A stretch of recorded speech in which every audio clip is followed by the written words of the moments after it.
Hello, and welcome to the Feeling Good podcast, where you can learn powerful techniques to change the way you feel. I am your host, Rhonda, and joining me here in the Murrieta studio is Dr. David Burns. Dr. David Burns is a pioneer in the development of cognitive behavioral therapy and the creator of the new teen therapy.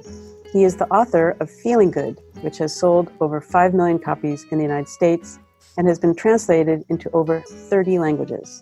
David is currently an emeritus adjunct professor of clinical psychiatry at Stanford University School of Medicine. Hi, everyone. Welcome to episode 150.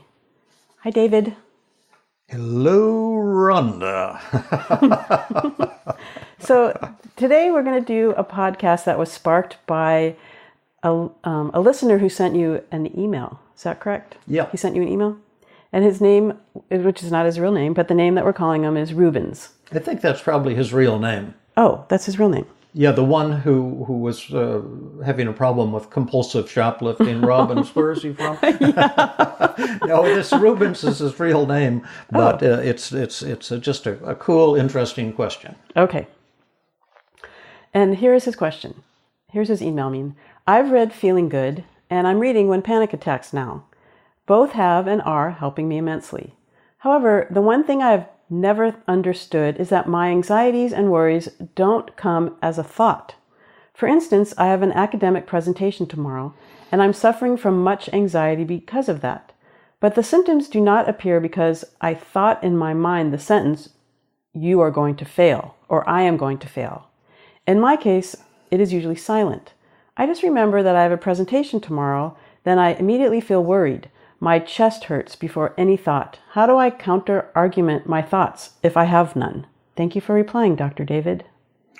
Well, thank you, Rubens, for that cool question. And the reason I like it is because it's going to appeal to so many people who have had this same issue. In fact, I think I might have even had this concern in the early days of cognitive therapy. That you couldn't identify your negative thoughts? Yeah, or maybe you can have feelings that aren't caused by thoughts. Remember, I've told the story of the fellow who was trapped on the railroad. Oh, right. And it was even in that situation, it was his thoughts, not the fact that a train was about to hit him, that were creating his mood.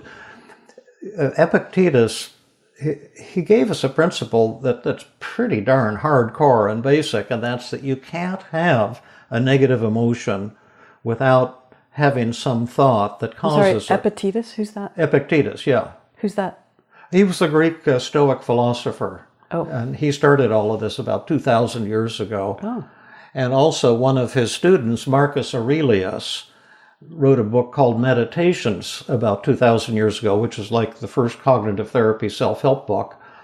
And it didn't get published until about 20 years ago. It was published in London, and it became a #1 bestseller in England 2,000 years after it was. Wow, it's so interesting to think of Marcus Aurelius as a self-help Yeah, I author. thought he was a warrior. He probably was. Yeah. But yes, in fact, a lot of the interpersonal therapy I do is also based on something that Marcus Aurelius said. He said, if someone criticizes you, tell them that if only you knew me better, you'd see that there's much more than just that to criticize me about. And that was the whole basis of the disarming technique. Yeah, that's so true. And, wow, that's neat. It's just as powerful today as it was 2,000 years ago. But Epictetus was the one who said, men are disturbed not by things, but by our thoughts about them. And I changed it to people, not men. We're affected by not events, but our interpretation. And even something as radical as, when they flew the planes into the Twin Towers in New York, you still had to have a thought in order to have a reaction to it. And some people were terrified because they were thinking, oh my gosh, we're under attack, our civilization, our country is in danger.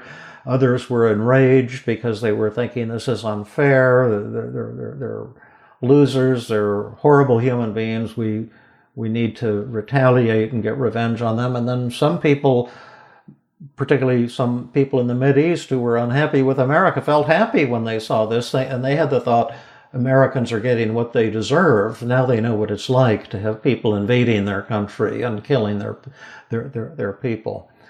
So there's always a thought. And so what I told Rubens, which is what I would tell the listeners, if you can't figure out what your negative thoughts are, well, there's a couple ways to do it, but the simplest one, make sure it's at a specific moment, a specific event. So in this case, it's Ruben has to give an important talk at work or at the university or wherever he works the next day. And then just make up some thoughts. What would somebody who's facing that kind of situation and they're feeling scared, what might they be telling themselves? And then just write some stuff down. Don't try to figure out what your own thoughts are. Just make up some thoughts. Like if you were doing a cartoon and there was a bubble above the cartoon figure's head. Like what would an imaginary person say? Yeah, what are they situation? thinking? And they're scared. And then you want to read what So you asked Rubens to do that? Yeah, and then he... Okay, and so he said... He wrote, a person in my situation could be thinking, I will stutter a lot. Okay, I'm going to put that down. I will stutter a lot. Okay. As a non-native English speaker, my English is not great. People might think less of me when I use the wrong words. Okay, that's a good one, so that they'll think less of me. They'll judge me. Think less of me. People may ask questions about my research that I don't know how to address, and then I'll look dumb. Yeah, questions about my research, and then I'll look dumb. This is great. Yeah, it's really great. They may argue that my methodology is weak, that I'm not finding the real causal relation I think I am. Right, let me write this down. They'll say my methodology is weak. Yeah. I'm not finding the real causal relation I think I am. Great. Mm-hmm. Then everything else I will say afterward won't matter. And I'll feel awkward for the rest of the seminar. Yeah, great. And yeah, he has one more. Mm-hmm. I won't be able to present everything in 30 minutes. Then I'll rush at the end and forget important parts. Great. Shall I read what else he wrote? Yeah. I think I understand where you want me to get at. Even though I'm not aware of the thoughts explicitly, they're there, right? May I call these silent thoughts, beliefs? Thank you again, Rubens. Yeah, and that was great. And those are exactly the thoughts that Ruben had. And then once you've got them written down on a piece of paper, then you can deal with them. And we can come back to his negative thoughts. This is one of my most favorite topics, is public speaking anxiety, because as you know, I've had that horribly in the past and really enjoyed getting over it. So I enjoy walking people through it. But there's one other way to figure out what your negative thoughts are before we work on Rubens' thoughts. And that's Becks' theory of cognitive specificity. And we've talked about it before, but it wouldn't hurt to have a helpful reminder. And that's, see, Epictetus said, our thoughts create our emotions, and that was about it. It's a general kind of theory. But what Becks said was that specific kinds of emotions refer from specific kinds of thoughts.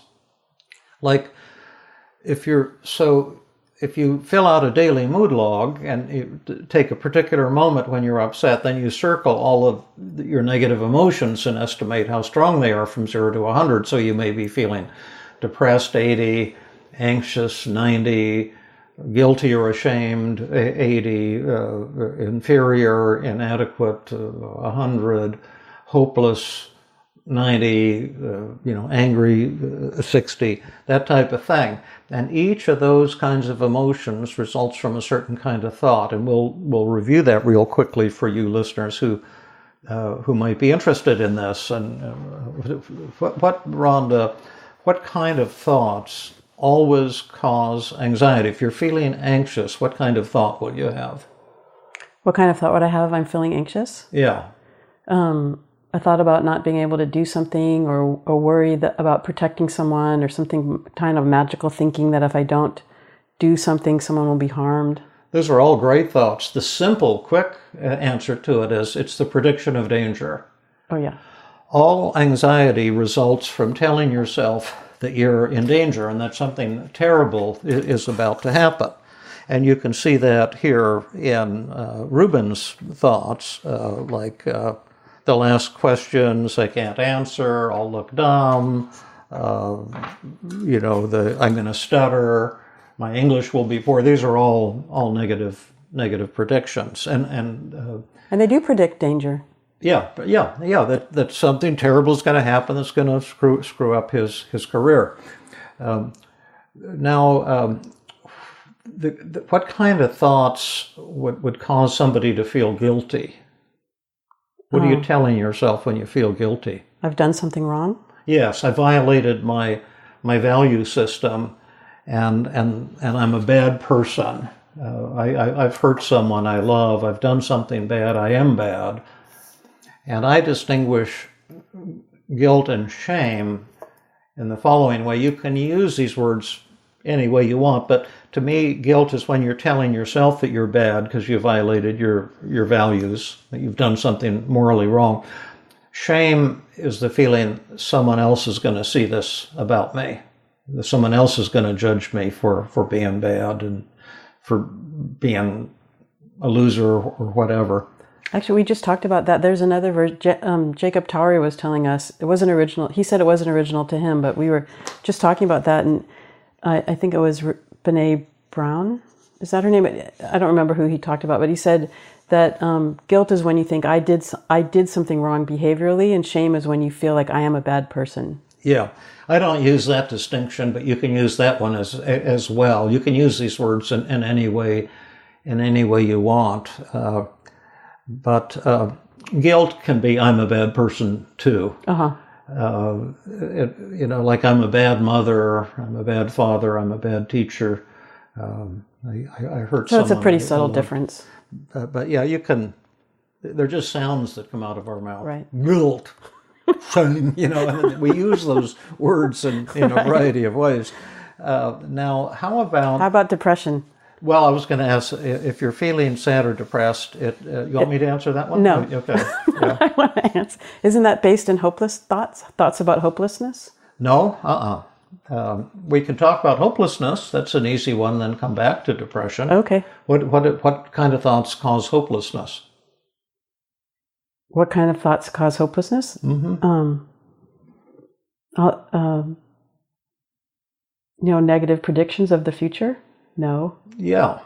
Like this things will never change. This will never get better. Yeah, my problems can never be solved. I'll be feeling worthless forever. I really am a worthless human being, and this will never change. And hopelessness is one of the greatest hoaxes of depression because it's never valid. And yet it feels so real that a lot of people who feel hopeless turn to suicide thinking it's the only way out.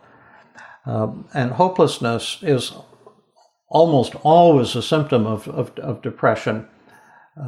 So you were right in associating that with depression, but depression is caused by a different kind of thought. You want me to tell you what that one is, or you have an idea? Can I take a guess? Yeah. Thoughts about that things will never get better? Well, that's the hopeless one. Okay, you tell us. Well, I think there's two ways of thinking about depression. Depression is the belief that you've lost something central to your sense of self-esteem, or central to your sense of contentment or feeling worthwhile. Like you may feel that you failed at something important to your self-esteem, and so, or that you've been rejected by someone you love, and therefore you're worthless. And I think that's a really good way of thinking about depression. That you feel you've lost something to your sense of self-esteem or worthwhileness or capacity for happiness as a human being. And then how about and it also, what we do in positive reframing is, your depression shows your passion for the thing that you've lost, your passion for life, and the fact that that's missing. How about anger? Well, that's an easy one, right? I've been wronged. Yeah, that's right. It's a sense of unfairness or injustice. Someone is breaking moral codes. Someone is intentionally trying to hurt me, trying to take advantage of me.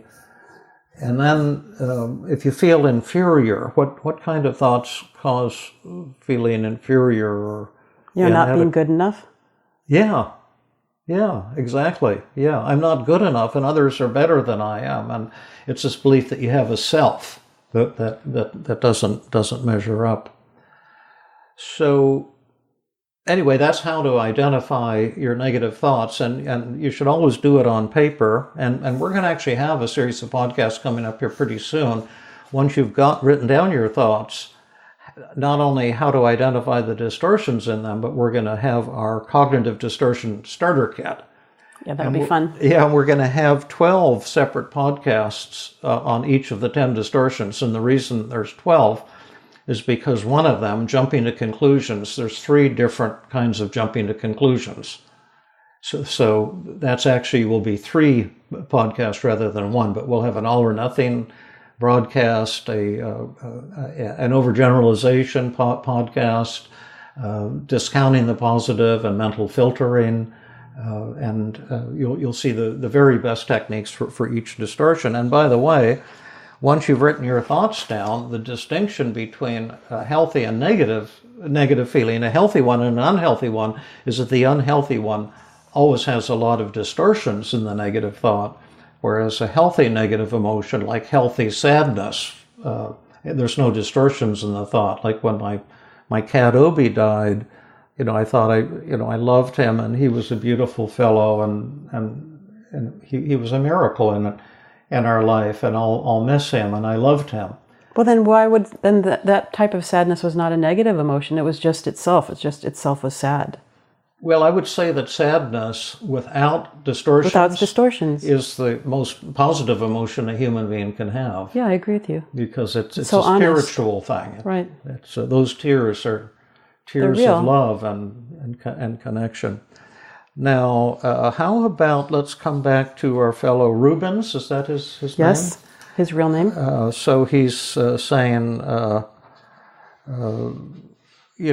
will stutter a lot. What are the distortions in that? Well, I'd suggest it was all or nothing thinking, because he's saying he's going to stutter a lot, and he's not going to have an opportunity to not stutter. Yeah. It's also overgeneralization. He'll stutter a lot, and he's generalizing to his entire talk. Yeah. Is it also a should statement? Yes, it is a should statement. I shouldn't stutter. Mm-hmm. Right? It's is it mind reading? It's mind reading. Why is it mind reading? It's fortune telling. It's fortune telling because he's projecting into the future what may happen that he doesn't really know. Mind reading? Is he reading his own mind and about what he may or may not happen? No, he's reading the minds of the audience. I'll stutter a lot and they'll think I'm a loser. That's what he's really saying. I'll stutter a lot and people will judge me. Yeah. But it's definitely a mental filter where he's focusing on Oh, only the negatives and discounting the positives. He's not talking about the times when he's clearly speaking. Mm-hmm. Mm-hmm. And it's emotional reasoning. I feel like I'm going to screw it up, so I will screw it up. It's labeling. He's labeling himself a stutterer. Yeah. Yeah. And my English is not great. They'll think less of me. There's more mind reading and magnification. And more should statements. So probably all of the distortions are in all of his statements. Yeah. Or almost all of them. They'll ask questions about my research and all look dumb. And how would we talk back to that thought, Rhonda? They'll ask questions about my research and all look dumb. This is one of the thoughts that almost all people with public speaking anxiety have. They'll ask some kind of question that I don't know the answer to. How would you talk back to that thought? Well, I may look dumb. I probably will look dumb. And then people will judge me and we'll have a good laugh over it. And then I'll have the opportunity to say it again. And maybe it's okay to look dumb. You want to hear my answer to it? I think your answer will be a lot funnier than mine. So yes. The way I would answer that is to say I sure hope they ask questions I don't know the answer to, because then I'll be able to say to them, that's a really awesome question. And to tell you the truth, I don't know the answer to that. Let's talk about it after the talk. I'd love to pick your brain on this. How's that? That's really good. Yeah, and why is that good? Because it's very disarming and flattering to the other person, and it's bringing them in to the discussion. Yeah. It's not setting each other apart as I'm an expert and you know nothing. It's collaborative. Yeah, that's right. And that's extremely helpful to me. And once I got that one, wow, most of my public speaking anxiety went away. How about this one? My methodology is weak. They'll claim that I can't actually find the causal relationship I'm claiming that I found. How would you talk back to that one? Well, I don't think I would use self-acceptance with that one. I'd want to argue that I've done a lot of work in this, whatever it is I've done, and I actually think my methodology is pretty strong. It's not bad. You want to hear my response? Yes. I would say you're right. In fact, the situation is worse than what you're saying. Not only is it impossible to claim a causal connection from my research, it's impossible to do that in all of science. We can say this looks like it might be a causal connection, but there's always possible intermediate factors or other explanations for your findings. So I totally agree with what you're saying. Okay. And I'd love to chat with you more about this, because this is one of my favorite topics, is what we can safely conclude from our research and what we can't safely conclude. But I thank you for bringing that super important point up. Okay, how's David, that was really good. How would you talk back to people might think less of me when I use the wrong words? Well, at the beginning, I'm just going to announce. I hope you don't think less of me when I use the wrong words, because if you want to, you'll have a lot of opportunities, because as you know, my English is my second language, and I'm just honored to be here, and I just love all of you, and I've got some exciting findings to present to you, but I might stutter a little here or there. You speak in broken English, and I hope you give me a little slack. Wow, that's really beautiful. And actually, it sounds like the theme through all of talking back to these negative thoughts is being humble. Yes, and making friends with the person and not viewing them as an enemy. And once I saw that, see, again, it's your thoughts create your emotions, not what they say to you. When I was in Baylor University, when I was doing my research on brain chemistry, I had a chance to speak at a big symposium, and I was reviewing the world literature on brain serotonin and depression. And there were about 1,000 psychiatrists in the audience. And the talk was going pretty well, because I actually had excellent material to not only my own research, but I had reviewed the entire world literature, so I was kind of up on the topic. Brain serotonin is that thing claimed, to be the chemical imbalance that causes depression, which our research showed it really wasn't the cause of depression. But at any rate, halfway through the talk, this man in the very back row stood up and started screaming at me. And so I called on him, and he says, I'm so, he's using 4-letter words, effing ticked off at all you people. You're insiders. You're involved in this conspiracy with drug companies to claim depression is due to chemical imbalance in the brain. And my research has been ignored because I have found out it's actually due to a deficiency of vitamin B12 or something. And I have proof of it in my laboratory, and no one will publish my research. And I think you're all just screwed type of thing. And he was really just super hostile. And then I remembered, from the 5 secrets, disarming and stroking. And I said, I couldn't agree with you more, and I'm so glad you brought that point up.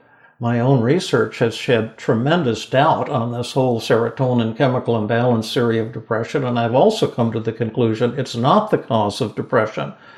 But you're also right that money drives this theory and drives a lot of research, and that there's research often that's pretty much in the service of marketing for drug companies rather than getting at the truth. And that's not only in psychiatry, but in all of medicine, this is the problem. And we're indebted to mavericks like you, who are working unknown and often coming up with the true causes of things, like Cade from Australia, who came up with the true causes of ulcers. And it wasn't due to excess stomach acid, it was due to a bacteria he found. And for years, people laughed at him too. And so if you can come up at the end of the talk, I would love to hear more about your research. It sounds tremendous. And he quieted right down, and I was able to finish my talk. And then at the end of the talk, people rushed up to the podium, probably 30 psychiatrists. And I saw him run up the aisle from the back, and he pushed his way to the front, just pushed people out of the way and came up to the front. I thought he was going to start screaming at me again. He says, "Dr. Burns, that's by far the best presentation I've ever heard on brain chemistry. Could I borrow your slides? I want to give this talk too to my students and to my colleagues." But it was the same thing of viewing your audience as human beings and treating them with respect and treating yourself with respect, and realizing that the key is not to impress people and sweep them off their feet, but you do want to have good material. Just like in a podcast, we want to have good material, but you also want to treat people with warmth and respect, and let your ego be dead, so you don't have to defend your territory, and you can see the truth in criticisms and praise people rather than engage them in battle. How do you not respond when you're being attacked with defensive,ness and arguments? Well, it has to do with whether you've drifted in or out of enlightenment. We've talked about this theme before. But I used to be out of enlightenment all the time, so I felt like myself was being attacked, and then I would argue. And then when I drift back into enlightenment and realize I have no self, and I just focus on the specifics, then I don't get defensive. But I think practice is a great deal to do with it. Because so if you practice like playing the keys on a piano over and over again, you get to where you can agree with anything, and we can do it right now. I'll be David, and you can be someone in an audience if you like, and okay. You just hammer me with horrible, hostile statement one after the other. But after each response, we'll grade David. You know, I practice a kind of therapy where people tell me the story of their lives. And that is really helpful for them to go over and over and over the story of their lives. And all this talk about methods and testing, it just gets in the way. I don't understand why you do it. Well, you know, we're on the same page here. And I teach this all the time, you know, and people won't listen. They're so eager to attack someone with methods rather than sitting back to hear what the person has to say, to connect with them, to let them tell their story. We all need that when we're hurting.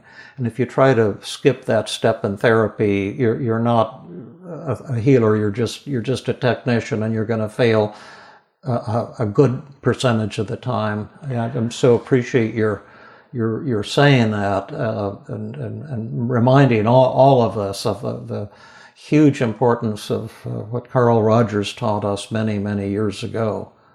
Now, grade that. I'd say that an A.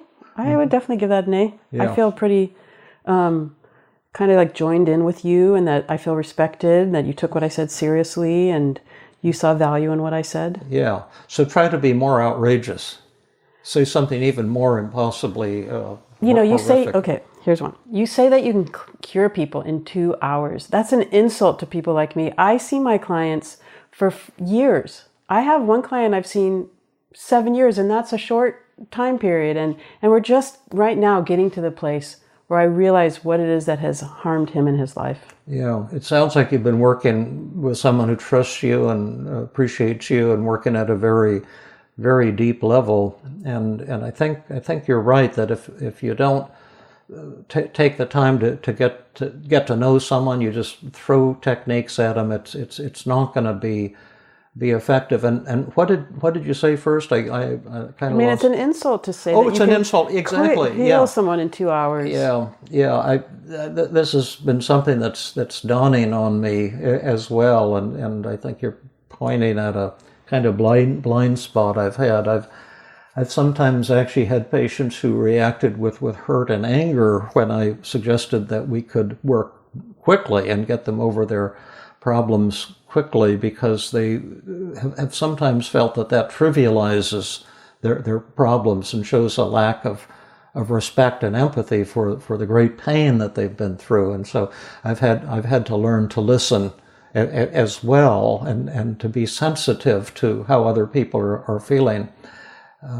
All that being said, it does bring me joy to see someone recover rapidly, but there are still people who don't recover rapidly, and that's where my research and focus is, and I might want to talk to you and learn what some of the things that you've discovered and learned through your depth work over time, and maybe I could learn a little bit there too. How was that? That was really good. Mm-hmm. Again, for the same reason, I felt heard and understood and joined in with you, and you were asking me if I could help teach you some of the things that I do, and seeing your own blind spot. Right. See, that's the not having the self. But it's when you have a self that you think you've got to defend some territory. Well, that was much too simple, but try something really strong by David, isn't it true that you're a totally worthless human being and everyone knows it, or something like that? Oh. This is good practice. Now, I'm doing this as practice for listeners. If you'd like to learn the disarming technique, this is how I taught myself. Really? David, you're just so mean-spirited. I don't understand how people can come to your trainings, because you're so unkind to them. It's painful to hear that, because I've often said things that had a cutting edge to them.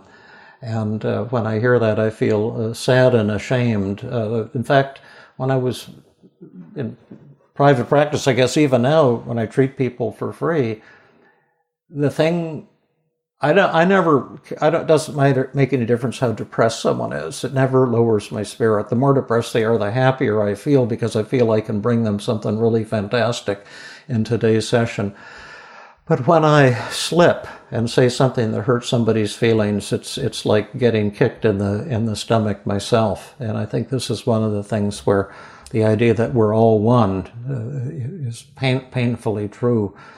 When you hurt another person, you hurt yourself. Maybe you can tell me things I've done or said that hurt your feelings, or things that I said that hurt someone else's feelings. It's hard to hear about that, because it's I know it's true, but it gives me a chance to learn and grow and to become more tender and sensitive and compassionate.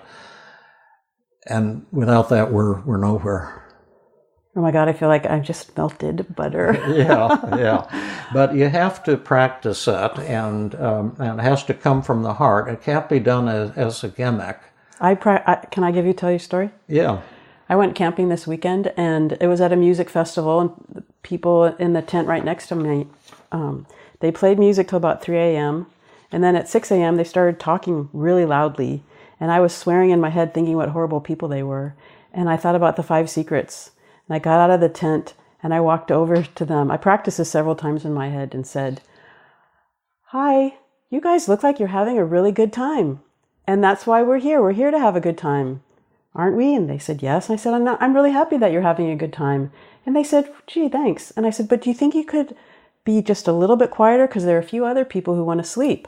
And they said, "Oh, thank you for telling us. Sure." And they quieted right down. And I know they reacted better than if I had gone over there and sworn at them. Oh, yeah. I've wanted to swear at people quite a few times in my life. I even did it once or twice, and it worked. But it wasn't a big guy.